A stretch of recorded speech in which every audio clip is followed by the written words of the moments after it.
Got to, man. Gotta bounce back. Shout out to my homie Keys, Xavier Keys, on the vocals on this. Okay. Honestly, they couldn't stop me if they wanted to. Gotta get up, go out and get it, and that's what I'm gonna do. I've been focused, I'm not hungry. Yo, I'm starving, dude. Grind mode with my team, we making these power moves. Honestly, they couldn't stop me if they wanted to. Gotta get up, go out and get it, and that's what I'm gonna do. I've been focused, I'm not hungry. You're gonna starve me, dude. In grind mode with my team, we making these power moves. Cause I ain't got no time to be wasting. With all this music I'm making, man, I'm tired of being impatient. So I keep making these moves here with my crew. Vow to myself to always stay true. So I don't care what nobody else do, I know why. Like an erection, bumps in the road, but no, I ain't stressing. I don't work out, but homie, I'm flexing. Every time I get on the beat and I bless it. Rise and shine, and I never let another come and stop my grind. Cause I grind all night at the gig, no lie. Then it's back in the booth for some overtime, come on. Nope. Shout out to Miss Alma Ramos. Shout out to Miss B. I said, hey. My mom told me to get them, so I don't care what y'all say. I just keep grinding. Yeah, I stay working, cause it's, you know, I said, that's right. In the lab with a pen and a pad, let's ride. Make it look so easy, don't it make y'all mad? One thing I know, one thing is certain. I can't stop, won't stop, cause me and my team stay working. One thing I know, one thing is certain. Can't stop, won't stop, on the grind, getting mine, I'm working. No sleep. Spit heat, killing these tracks, and I'm not gonna stop till I'm up on top where I'm supposed to be. Everywhere I go, I scream SP. We're more than a crew, we a family. Working trying to get a couple Grammys, G, have them sitting on top of the mantelpiece. Thank God. Go hard, they just mad cause I'm on my job. But where I'm from is the ground to starve. And starving, I just can't do it. Not having it, unthinkable. So I turn in, stretch Armstrong, and now I can reach the unreachable. Let's go. Hey, trying to... Yo, I said I can't sit still. I just laugh at y'all haters. Cause yeah, hey, mom's told me, so I don't. Let's go, I just keep. Yeah, I stay. Cause it's, you know, I said, that's right. In the lab with a pen and a pad, let's ride. Make it look so easy, don't it make you mad? One thing I know, one thing is certain. I can't stop, won't stop, cause me and my team stay working. One thing I know, one thing is certain. Can't stop, won't stop, on the grind, getting mine, I'm working. Don't ever let anybody tell you that you can't get what you want. Whatever you dreaming for, you get out there and you get it. You make it happen. Never mind the haters. Real spill. Cause all day, always, get 'em. Yes sir. I'm grinding. Stay working. Hey, I said that's right. In the lab with a pen and a pad, let's ride. Make it look so easy, don't it make you mad? One thing I know, one thing is certain. Can't stop, won't stop, cause me and my team stay working. One thing I know, one thing is certain. Can't stop, won't stop, on the grind, getting mine, I'm working. Gotta. Yes sir, love 'em.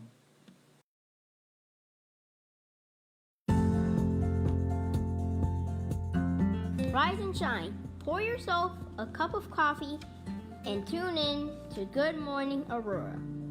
News, weather, and really cool interviews.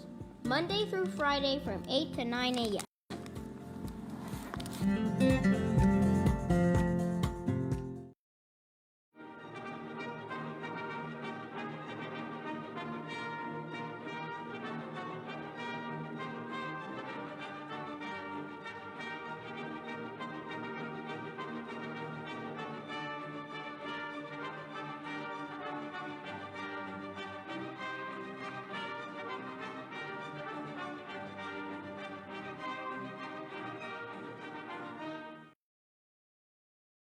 Good morning, Aurora. Good morning, Aurora. Good morning, Aurora. The time is 8:02 a.m. You're listening to and watching Good Morning, Aurora, the second largest city's first daily news podcast. It's Monday morning. It's the 20th, right?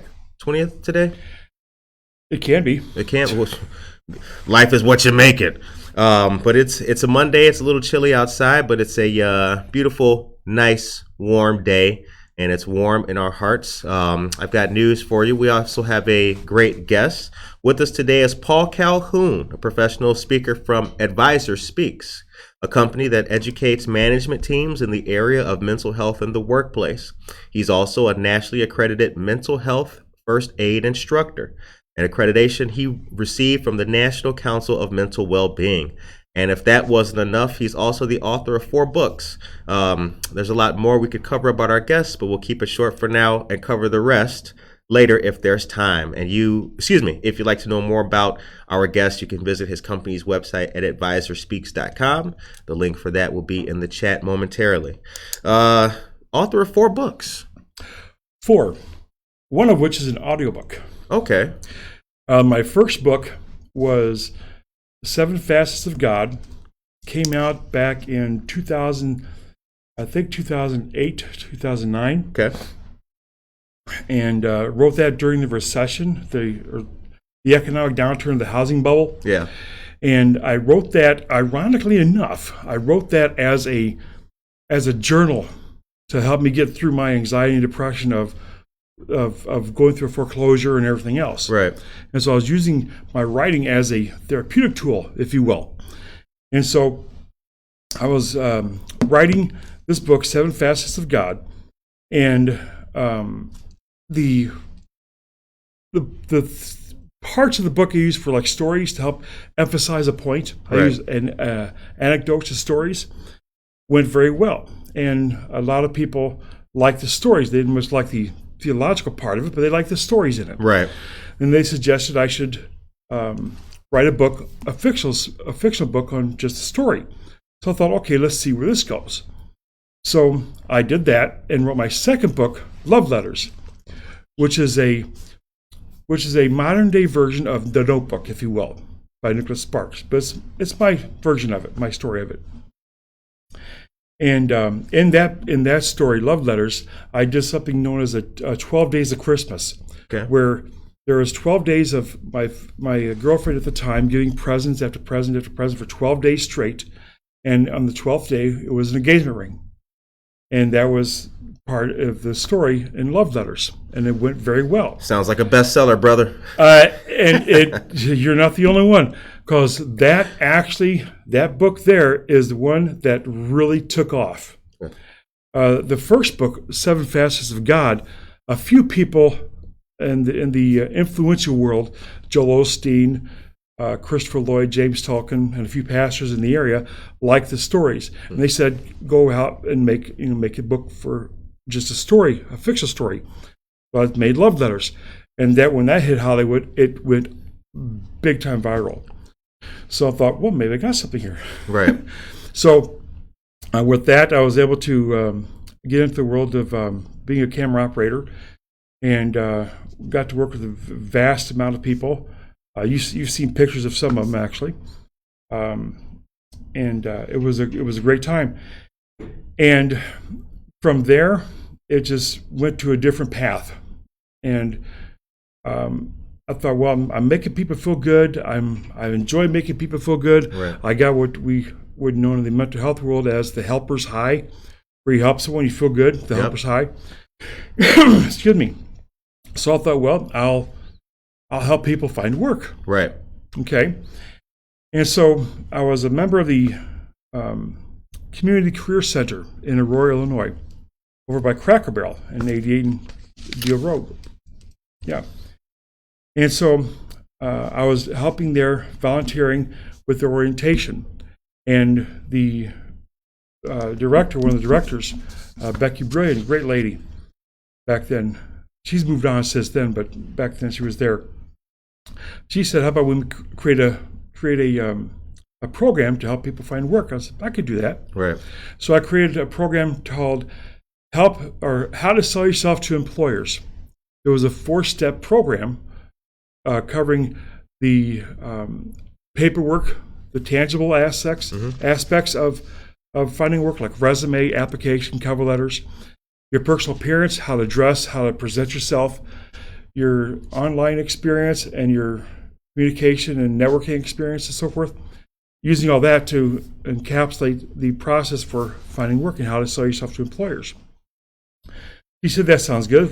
I made the program, and we put it out there on the board for people to sign up if they want, no problem.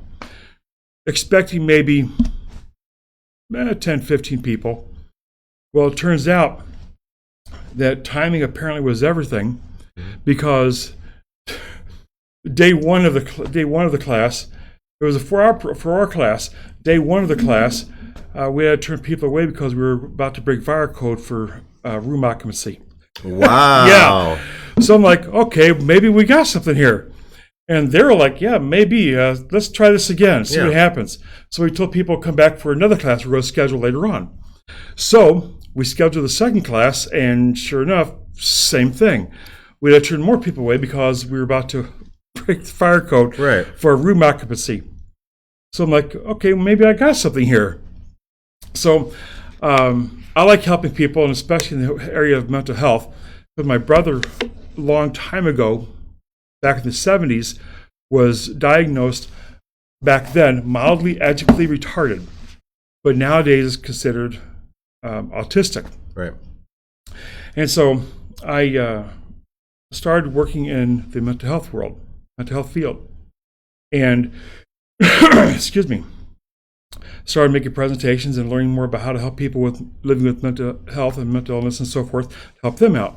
And sure enough, it just grew and grew and grew, and that became my niche.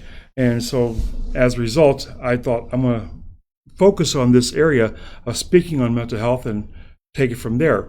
And as a result, I've joined Toastmasters, the professional levels, NSA, National Speakers Association, not to be associated with the National Spy Agency, or NSA. And it grew from there, and now I've gone and spoken internationally. What have you learned about mental health that you did not know prior to your entering into the field and really buckling down on the topic and subject?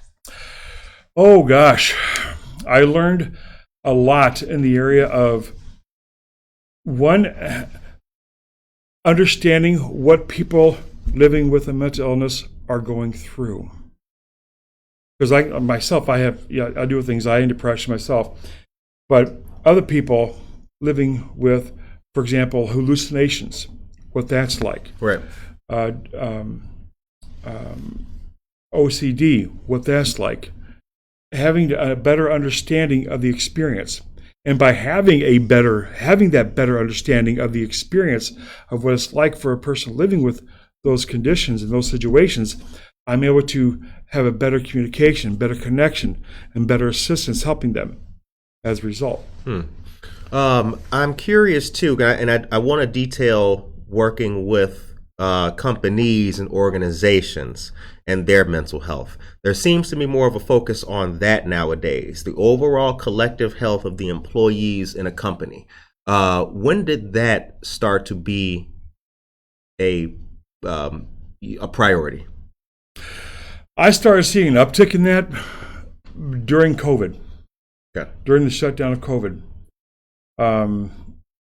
Before COVID, mental health, mental illness was still there. It didn't increase, it didn't decrease. It's been there the whole time, tick tock, tick tock, tick tock, unchanged. It wasn't until COVID, and when it wasn't until COVID and the shutdowns, then mental health and anxiety and depression and so forth, mental health became a surface issue. Right. Surface issue. Okay. Because it was always there before. It's kind of like when, during August 15th, July 3rd, January 12th. We all live with every day, sun up, sun down, sun up, sun down. We're used to the same amount of sunrise time and nighttime. Right.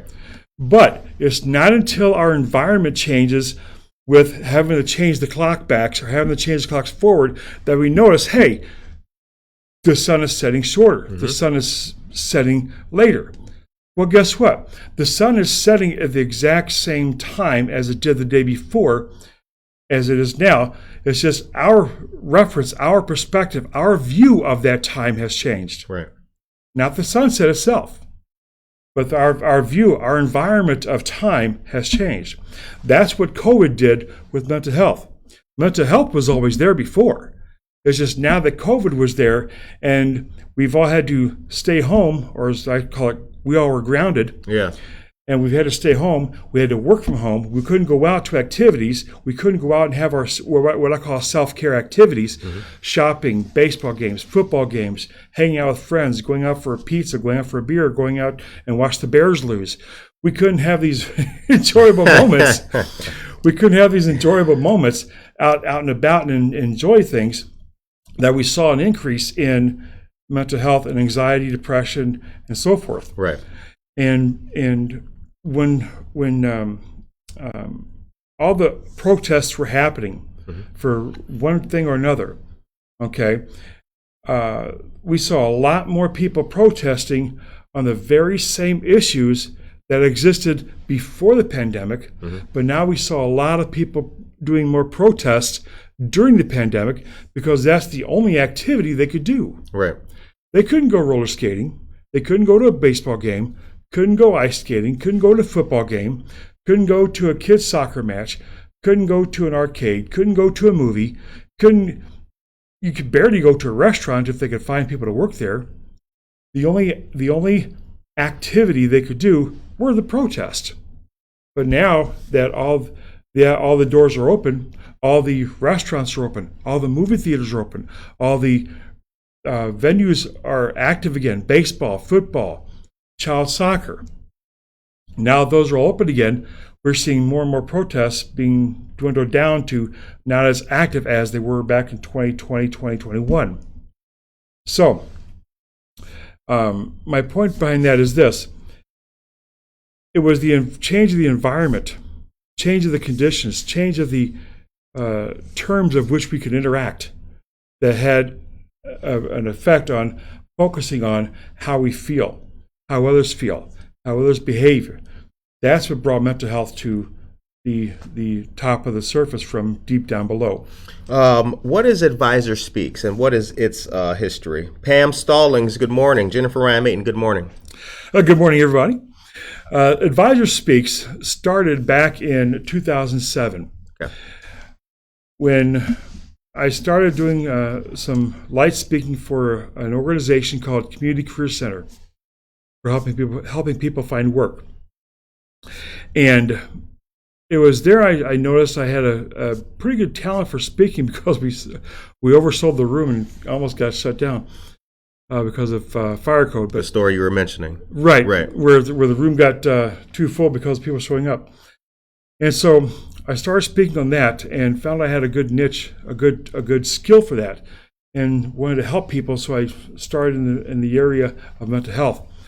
But my speaking in front of people, most people have a fear of public speaking. I actually enjoy that. I actually thrive on that. So Advisor Speaks is an organization for mental health, or is it for professional speakers? For professional speaking. For professional speak. Okay. But the niche is mental health. Okay, I see. Right. I see. Like Jim Rohn, one of my top three people I enjoy watching and listening to myself: Les Brown, Brian Tracy, and Jim Rohn. Well, Jim Rohn would talk about self-improvement. Les Brown would talk about self-improvement and motivation. And Brian Tracy would talk about strategic sales and business, so forth. We each have our niche. Every speaker has their niche. Right. My niche is more towards mental health. Okay. All right. Good morning to all of you great listeners and viewers out there. We are here with our guest today, Mr. Paul Calhoun of Advisor Speaks. Karina Suarez Darden, hello. William Miller III, good morning and happy GMA to you as well. Saul Olivas, Gail Kavanaugh Newcomb. Are you a newcomer? Boom, boom, ting. You get that, Newcomb? You guys got it, right? Yeah.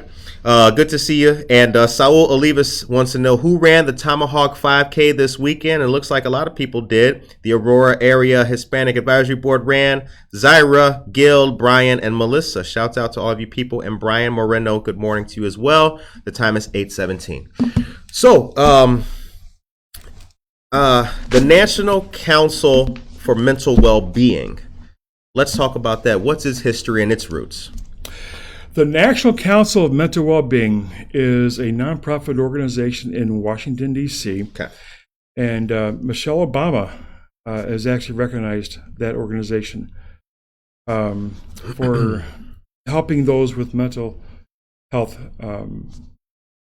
desires to help mental health, Right. if you will. The National Council of Mental Well-Being is also the copyright owner of Mental Health First Aid. And mental health first aid is literally like a CPR for mental health. So, for example, if you see someone walking down the street and they're clenching their chest and they go down to their knees and they're clenching their chest, you can pretty much surmise that they're having a heart attack. Right. Right? And you would provide CPR if need be and call 911 and so forth. Right. But if you're at work or if you're walking down the street, you're at a ball game, or you're watching this podcast, and you see someone experiencing a mental health crisis, would you know what to do? I'd have to identify the signs, but no, I would not. That's where education would come in. That's where mental health first aid comes into play. Right. That's where it comes into help. Because in mental health first aid, you understand how to assess for risk. You listen non-judgmentally. Right. You give encouragement. You encourage professional help, and you encourage self-help, which is very important. But if you don't know how to help someone going through a mental health crisis, you can actually make things worse by trying to provide assistance that you don't know what to do. Is misdiagnosis something that happens a lot in the field of mental health and well-being? From what you... It doesn't happen a lot, Okay. but it does happen. Okay. Okay, because keep in mind, psychology is not an exact science. If I break my leg, okay, the bone doctor person can look at my leg, look at the X-ray, say, yep, that's a compound fracture right here at the fibula or whatever the bone name is, right? He can isolate it, so he can see it right there on the X-ray, clears the belt. Psychology isn't that way. Right. You go to a therapist, a psychiatrist or a therapist or LCSW, for example, they can take your information and hear what you're saying and run tests to see what the most likely thing is. Right. But to be able to pinpoint it precisely down to the narrow microscopic point, just like a bone doctor could with an X-ray, that's a bit more trickier. Right. And that's why a psychiatrist is an MD plus another like 4 or 5 years of schooling on top of that, I'm thinking. But the area they're getting better at and understanding is psychology, is the brain, because like Barack Obama said, the brain is the last area of the body we have yet to discover and go through to have a better understanding of. We know the heart very well, we know the kidneys very well, we know the liver very well, we know the skin and the bones very well, but the mind is something we're still trying to fully grasp and fully understand. I want to read from the website, from the Advisor Speaks website about employees. Most of us can agree that our employees are our organization's number one asset. So if 85% of your company's employees say that their mental health issues are causing them sleep deprivation, poor physical health, reduced happiness at home, poor family relationships, isolation from friends and family, and ultimately it's hurting their performance at work, what are you going to do? Most of us would agree that we would like to solve this problem. You can start addressing this. What's the number one way that could be addressed? Or a way, rather, perhaps. Not A way? one. Yeah. Oh, there's many ways. the biggest way is identify that it exists. First of all, the majority of employees at a company, like you mentioned, have a distrust with the company. Okay, the majority of employees at a company living with a mental illness or mental health situation, either personally or at home, where it affects them. Right. It will affect their sleep, their eat, their work environment. Okay, their work abilities. The best way to address that is to first acknowledge it's there. If you can't inspect, you can't expect. So if you don't inspect your employees, how they're doing, you don't inspect or listen to or even try to understand what your employees are going through. You don't try to understand what's going on in their lives. If you don't try to understand how they're doing, how they're feeling, how they're functioning up here, then you are literally leaving the power of influence to an unknown. Think about it. Let's say I'm an employee of an elevator repair company. Hypothetical, okay? Metaphorically, I'm an employee of a repair mechanic for an elevator repair company. Right. And you call me in to fix and repair and manage this elevator. If the elevator breaks down, or if the elevator is not working as functionally, or if it's not working as well, or being as productive up and down as you want it to be, you want me as the elevator repairman, or as the elevator manager, if you will, to address it and make that elevator more productive in your company. And then you take the elevator every day, up and down, up and down, up and down, no problem. And then all of a sudden, it's not functioning as productively as it used to. Okay, so you call the elevator guy in, and I come in and I open the elevator door box.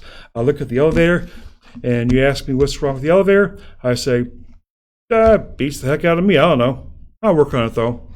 And I do something to the elevator. You come back, and I say, well, I think it's fixed. I think it's good to go. Why don't you get in the elevator and give it a try? Would you trust that elevator? No. No, I wouldn't either. Okay. Take that same analogy. Take it over to a business side. You're a member of the C-suite, CFO, CEO, executives. Okay. And you have a subordinate below you, a manager, who has 10 subordinates below him. Okay. And his department, this one department, has a lot of high turnover rate, the broken elevator. Right. So you, in the C-suite, say to this manager, let's call him Bob, to give him a name. You say to Bob, why does your one department have a high turnover rate? I don't know, I'll look into it and get back to you. Okay. If Bob doesn't know his employees, how they function, how they work, what motivates them, why they're doing what they're doing, could you trust Bob to run that department? I would have. Bob is the problem.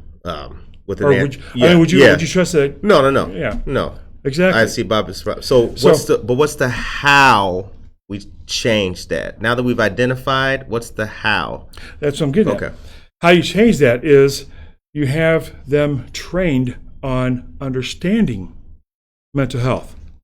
You have them understand, okay, what risk factors are involved, how to assess for risk. One of the programs I give is called the right method. You assess for risk, you interact, listen non-judgmentally, because first you want to do is you want to assess for risk assessment, I call it. Right. Is the employee a danger or the individual a danger to themselves or to others? If so, call 911 immediately without question. Right.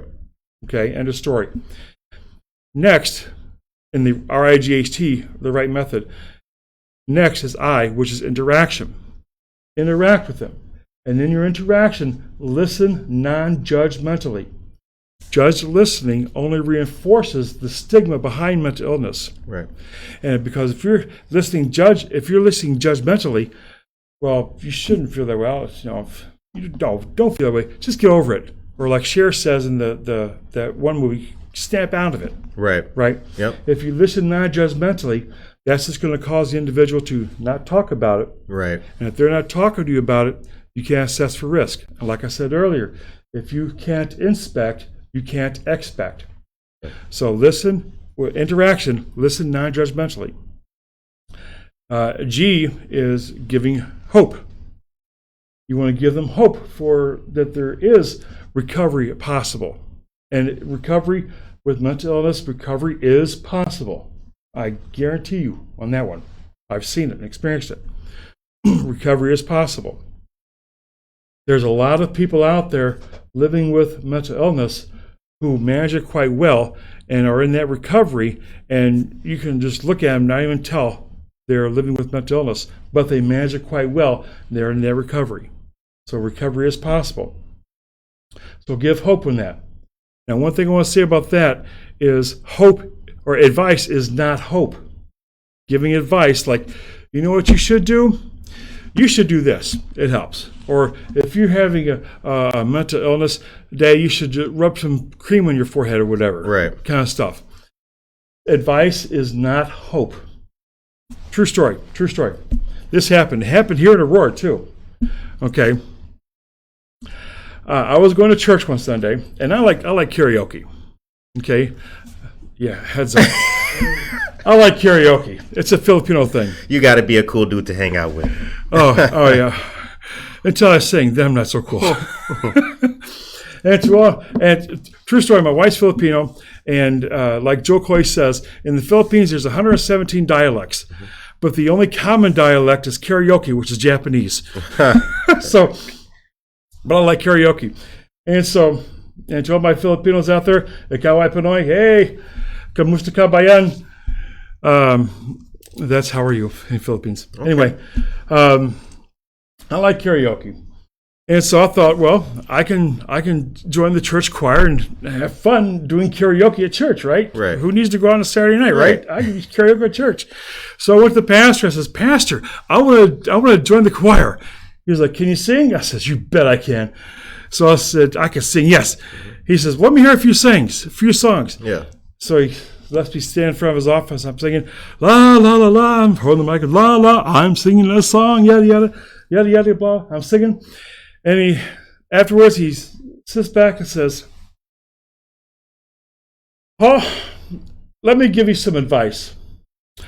Singing is like breathing. Everyone can do it, but some people have bad breath.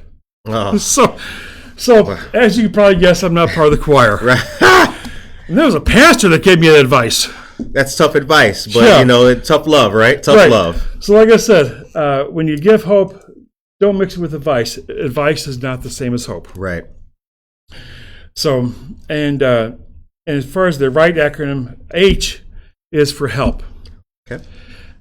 Let them know what help is available. Mm-hmm.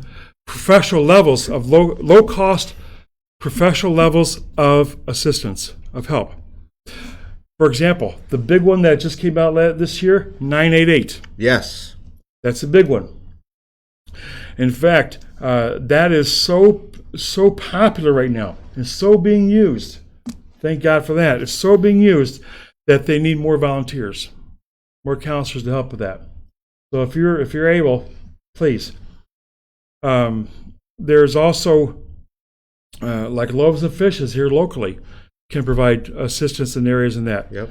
The Kane County Health Department, the DuPage County Health Department, they have counselors on staff that can help out at pro bono and sometimes low-cost rates if need be. Right. Churches. There's lots of places where help is available. But if you don't know about it, you go without it, even though you're already paying for it with our taxes. So H is for help.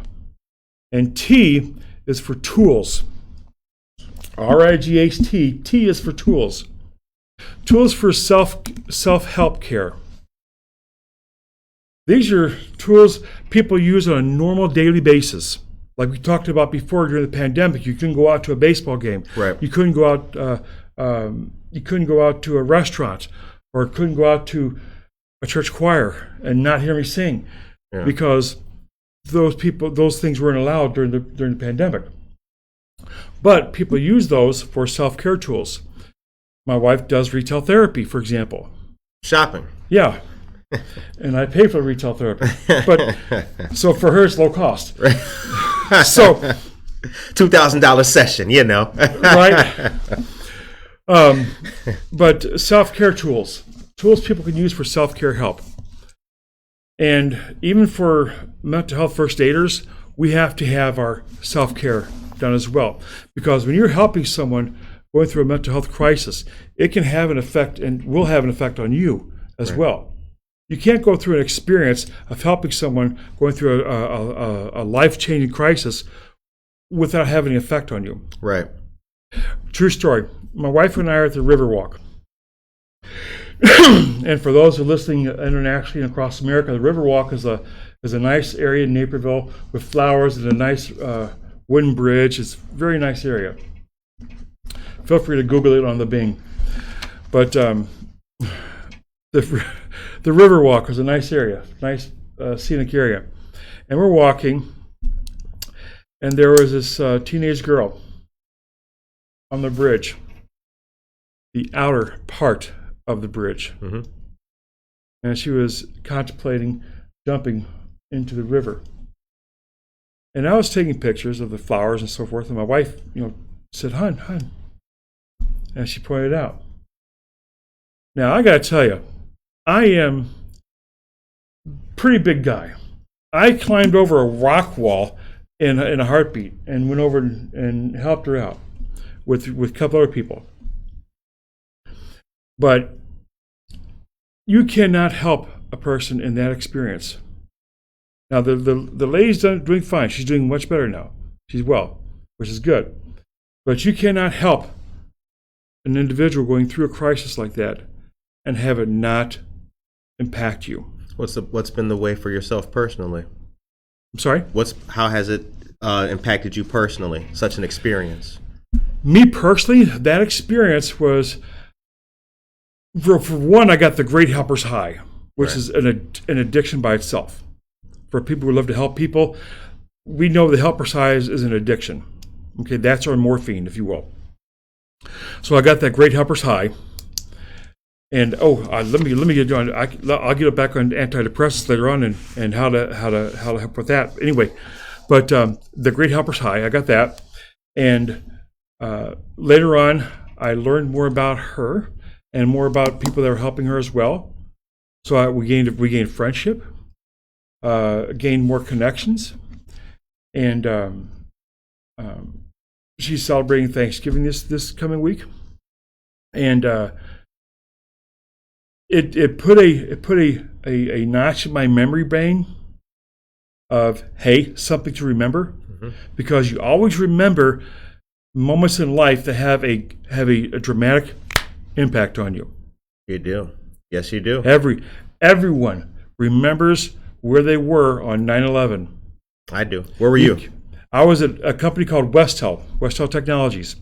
I was working at a car wash detail shop. Yep. Everyone who was around at that time remembers where they were, what they were doing, even what they were wearing and what the weather was. That's how fine detailed our memory can remember things when we have a rememberable experience such as 9/11 or helping someone who was about to jump off a bridge. You remember those moments. Right. Because it has a great impact on our life, and our brain puts a path. It grains it into like a path for like a quick memory recall. But what I also got was something to share on a blog later on. But excellent plug. Podcast such as Good Morning Aurora. But you get a great sensation, a great feeling that you've helped someone. That's the biggest takeaway from that. is that you've helped someone. The time is 8:37 a.m. You are listening to and watching Good Morning Aurora, the second largest city's first daily news podcast. I have those local pieces of news I'm going to deliver real quick. Gabriel, would you please take me to a personal commercial? Gabriel Bradford is our newest intern. He's that squared away young man right over there. Gabriel Bradford's doing a good job on the show. He hasn't burned down anything, and he's got all his fingers and toes still. So, Mom, we're taking care of him. Okay, so here's the thing, ladies and gentlemen. Well, Norma Peterson says, love it. Advice is different from hope. Advice comes with judgment while hope comes from love. Thank you very much for that, Norma. That is true. Quick couple of topics for you guys. No refusal DUI patrol is planned for the night before Thanksgiving in Kane County. The state's attorney and law enforcement agencies will conduct this patrol Wednesday, November 23rd, the night before. This marks the 30th no refusal event in Kane County since the state's attorney's office began the program in 2008. According to State's Attorney Jamie Mosser, quote, the night before Thanksgiving is a night that many people home to celebrate with family, meet up with friends. Unfortunately, many of these people go out and choose to drink or use drugs to excess and get behind the wheel of a car, close quote. During no refusal events, suspected intoxicated motorists can be compelled to provide a breath or blood sample through a warrant issued by a judge shortly after a traffic stop. Anyone declining to be tested after the warrant is obtained can face additional charges. Assistant state's attorneys will be on call at various police departments in the county, and a phlebotomist will be available as well to perform blood draws. According to the state's attorney, there are many alternatives to driving while impaired, such as Uber and Lyft and taxis. Taxis are still around. Who the hell is buying a taxi nowadays? The price of a taxi, you could get there for like $6.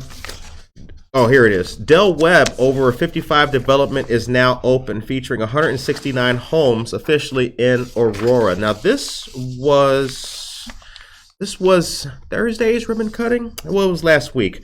But it's at Lincoln Prairie, Route 30, and Wolf's Crossing Road. That's bisected by Eola Road. It's a 55 and older community, and Del Webb is known for it. And it's the first new Del Webb development in the Chicago area in 15 years. How about that?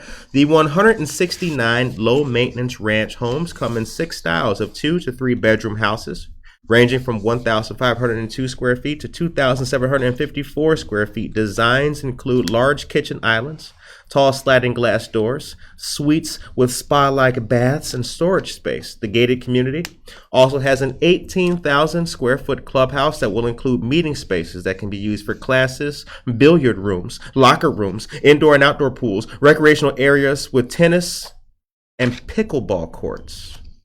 How about it? Nice. And according to Mayor Irvin, hold on, where's that? Where's the quote at? Hold on a second here. It's in here. Mayor Irvin says, quote, although I'm not 55 years old just yet, I could certainly see myself living here in one of these beautiful homes and partaking in the residential activities with my neighbors. If there was ever a selling point for Del Webb, there you have it. The time is 8:41 a.m. You're listening to and watching Good Morning Aurora, the second largest city's first daily news podcast. Our guest today is Paul Calhoun of Advisor Speaks. Aurora Downtown, Marissa, hello. Matt Hansen, good morning to see you. Michelle Gums, good morning, dear sister. And Judy Walter and Joe Jackson, not Judge Joe Jackson. I saw Judge, right? I saw Judy. I thought Judge Judy. But anyway, Michelle says, a profound statement at our community group from one of the attendees. The last thing someone in mental crisis needs to hear is you need to pray more. Right. That's correct. And then I wanted to see Alvin Soto. Good morning to you, Alvin Soto. Shouts out to APD. All right. The time is 8:41 a.m. Uber and Lyft offer free rides often this night of the year. It's the biggest drinking night of the entire year. Please be safe out there, ladies and gentlemen. Got any plans for Thanksgiving? I'm sorry? Got any plans for Thanksgiving? Yes. My wife, who's a caregiver nurse, she's working Thanksgiving Day, so we're going to be celebrating it the next day. But I'm going to be going to Cracker Barrel to get the Thanksgiving meal because I can't cook to save my life. Get the Thanksgiving meal, and we're just going to heat up and have it the next day. Okay. All right. Keeping it nice at home. Nice and simple. Nice. Keep it home. Okay. All right. What time we eating? My wife and I are going to be eating on Friday lunchtime. He's like, I'm already here with an interview, brother. You're not getting food too? Real quick, if I can. Sure, absolutely. The viewer, the listener that said the last thing someone going through a mental crisis needs is prayer. Say you should pray more. Right. She said that is true. That is very true. And I want to put a shout out to her. Thank you for that comment, by the way, because it's a very true statement. A lot of advice can actually have a reverse effect. Right. Like our listener pointed out, last thing someone going through a mental health crisis needs is you should pray more. Okay. I believe in praying, and I agree with her statement 120%, because telling someone what they should do is they should pray more, or they should improve their diet, this and that, yada yada. Okay, that tells a person going through a mental health crisis or living with mental illness that, you know what, you don't matter. You do not matter. Right.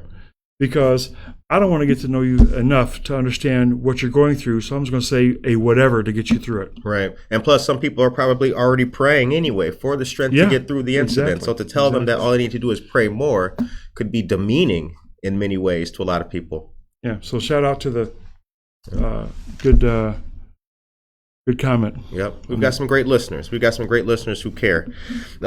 So your books, where can folks find your books? On my website, on Amazon. Seven Facets of God is out of print now, but Love Letters is still in print. Okay. And book number 3.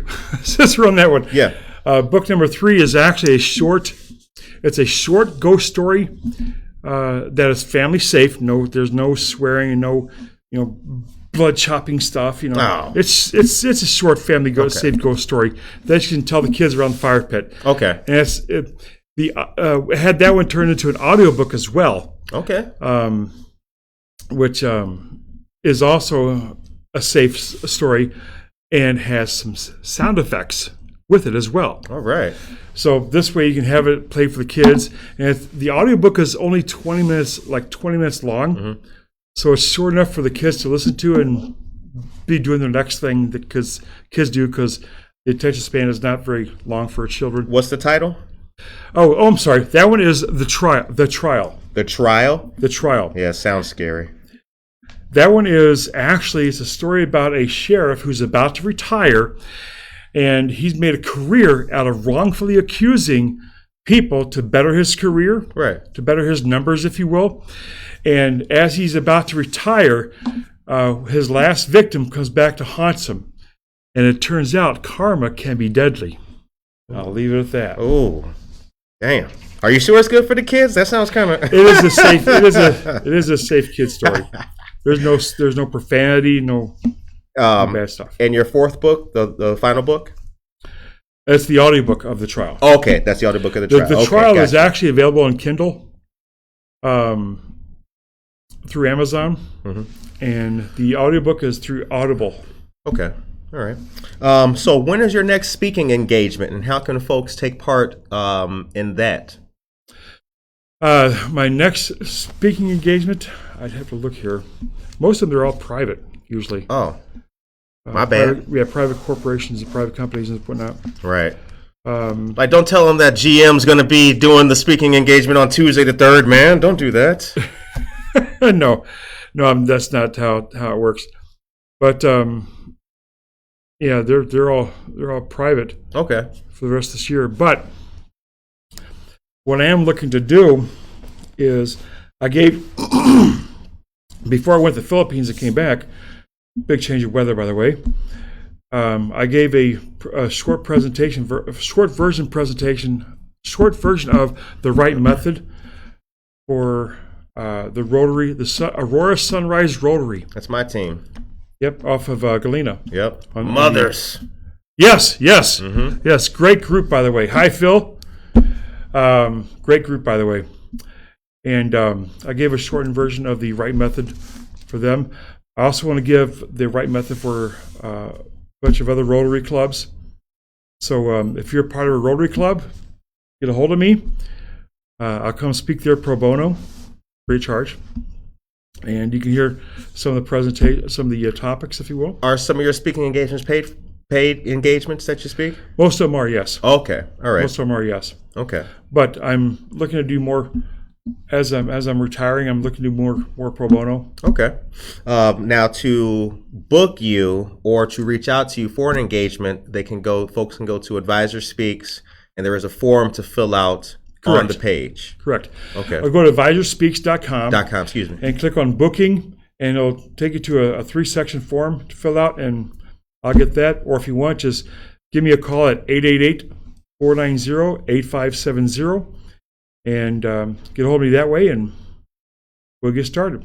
All right, the time is 8:48 a.m. Neva Stewart, good morning to you. Norma Peterson, hello. And Brian Moreno, good morning to you as well. So as mental health continues to be a priority, as it continues to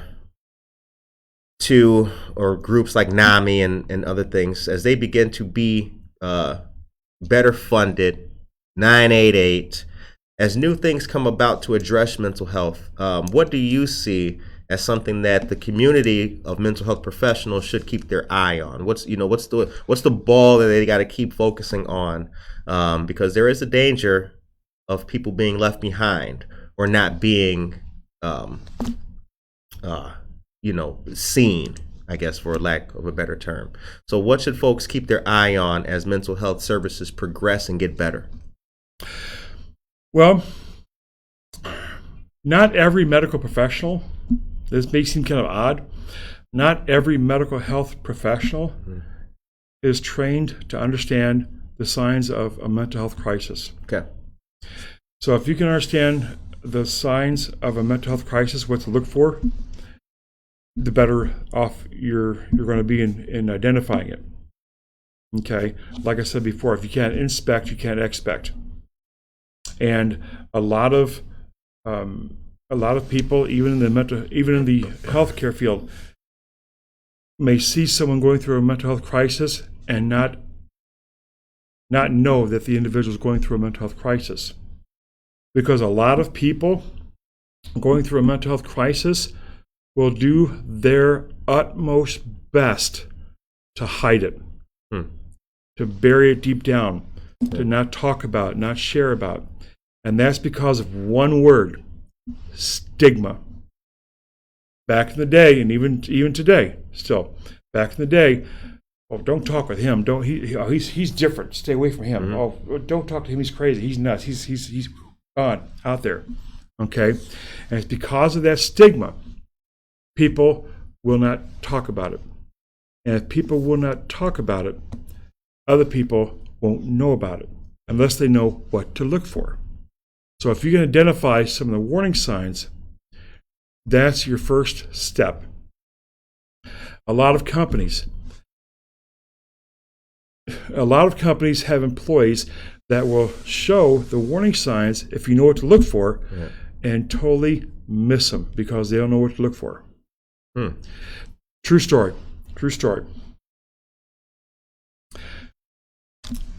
About a few months ago, one of my friends, his daughter,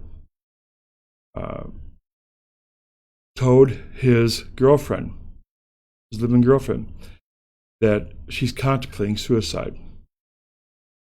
That when she's gone, take care of my dad. She saw the warning sign. She told her dad. Her dad said, "Well, she's a strong girl. She'll get over it. She's a strong girl. She'll be fine." Time went on. She wrote notes. And they thought she was just being her creative self. But she is a very creative person, very good artist. All right. Her sister had a wedding. The whole family went to a wedding. She was part of the bride party. Looked like she was having a great time. Looked like she was having a blast. But do you know that's actually one of the biggest warning signs you can watch for? Shortly after that, her mom came home and she was already dead from an overdose, from a suicide overdose of sleeping pills.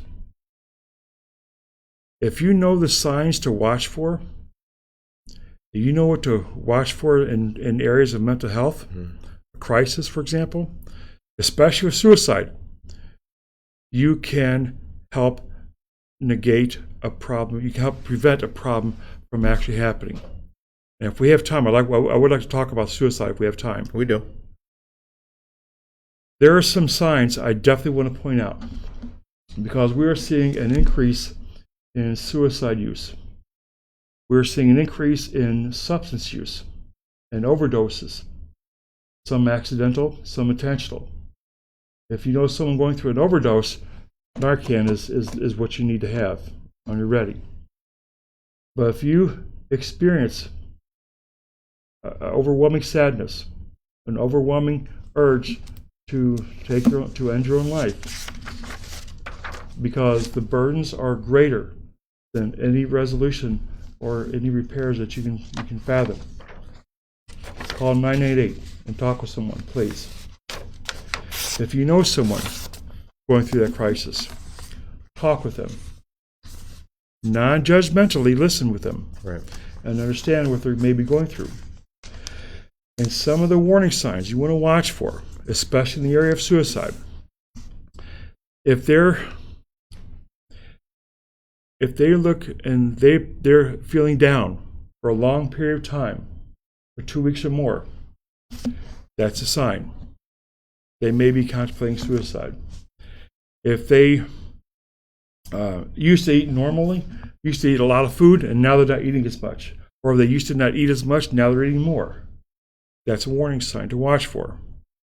If they've talked about, shared with you or anyone else that they've contemplated suicide, or they have thought about ways to do suicide, or they've talked about giving things away, like you like this microphone, you want to give it to your intern. You like the camera, you want to give it to your intern because he's the best intern there ever is. That could be a warning sign, because we know that these items meant a lot to you. Right. But now you're giving them away. That could be a warning sign.